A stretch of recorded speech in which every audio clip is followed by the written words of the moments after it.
What's up guys, I'm Paul and welcome to the e-commerce gold YouTube channel. Now in this quick WordPress tutorial video, I'm going to show you how to add a custom link to your WordPress navigation menu. Now the reason why you'd use custom links is if you want to link to another website, so one outside of your WordPress site. An example of this could be if you've got a shop but it's hosted elsewhere and you want to link your WordPress site to this storefront. And I'm going to show you exactly how to do it. So the first thing you want to do is you want to select the URL for your website that you want to link to. In this case, I'm going to link to my demo Shopify store.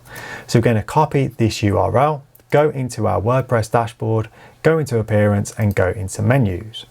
Now, if you want this to be your primary menu, your main navigation menu, make sure you've got your primary selected from the menus that you've created. And then what we're going to do is going to go down to custom links. We're going to paste the URL that we want to link to, and then we're going to add some text for it. I'm going to call this one Shopify because as you can see, I've already got store and shop set up in this menu.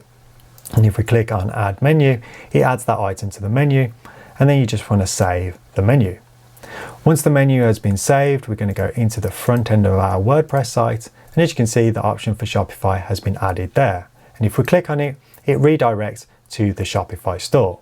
But what about if you want to open this link in a new tab? How do you go about doing that? Well, it's really simple to do. So we're going to close this window, and then what you want to do is open the screen options tab in the top right hand corner, and you want to select the link target option. Make sure that's checked.